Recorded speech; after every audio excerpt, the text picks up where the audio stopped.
এখন আমি সার্ভ করছি।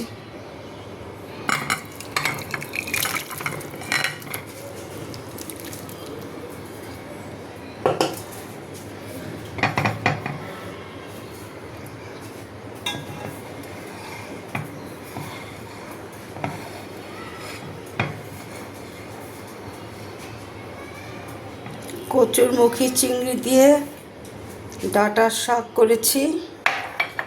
ভর্তাটা করব, পরে ওটা তোমাদের সাথে শেয়ার করবো। ধনেপাতা ভর্তা, বিলেতি ধনেপাতা।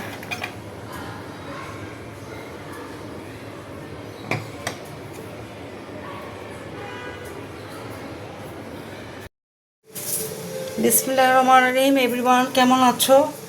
আশা করি ভালো আছো। আজকে আমি তোমাদের মাঝে নিয়ে আসলাম এখানে একটু ধনেপাতা, দু রকমের আছে। এই ধনেপাতাটাও আছে, এই ধনেপাতাটাও আছে। রসুন নিয়েছি, পেঁয়াজ নিয়েছি, কাঁচামরিচ নিয়েছি।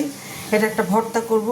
এখানে কচুর গুটি বলে না মুখি বলে, এটা দিয়ে চিংড়ি মাছ দিয়ে রান্না করব। এটার জন্য একটা পেঁয়াজ কুচি করে নিয়েছি। এটার জন্য কিছু লবণ টেস্ট বুঝে, হাফ টি স্পুন জিরার গুঁড়ো, হাফ টি স্পুন হলুদের গুঁড়ো, হাফ টি স্পুন মরিচের গুঁড়ো।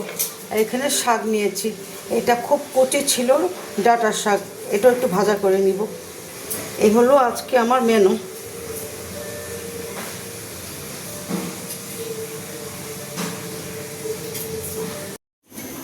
ডাঁটার শাকটা প্রথমে কুচিয়ে সিদ্ধ করে নিয়েছি। এখন বাগারে চলে গেলাম।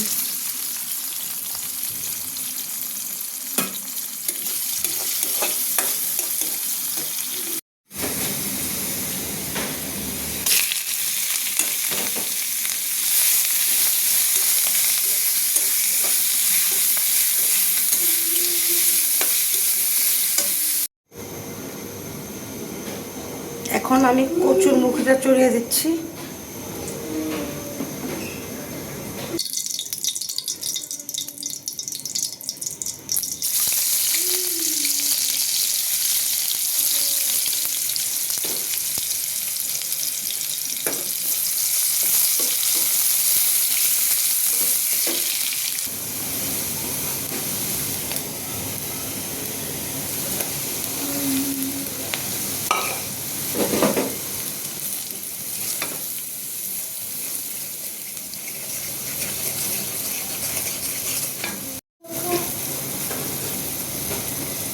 রসুন পেস্ট,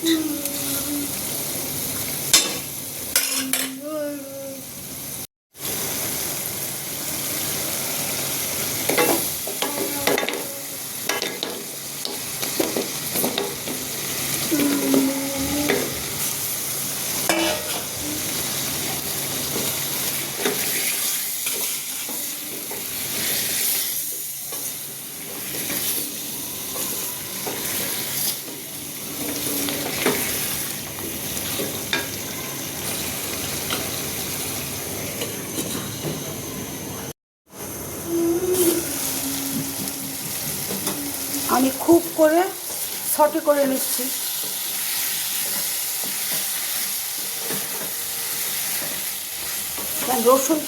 রসুনটা আমি বেশি দেই। রসুন পেস্টটা দিলে তোমার তরকারিটা খুব একটা ইয়ামি হয় আর কি। ঝাল টেস্ট বুঝে দিবে, যে যত ঝাল খাও লবণটাও টেস্ট বুঝে।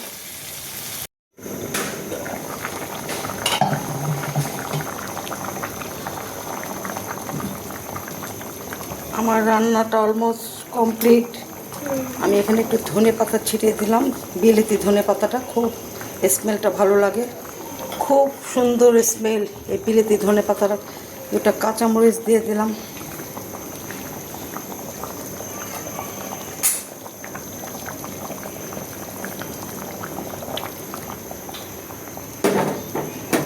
খুব ইয়ামি আসছে স্মেলটা। চুলাটাও নিভিয়ে দিলাম।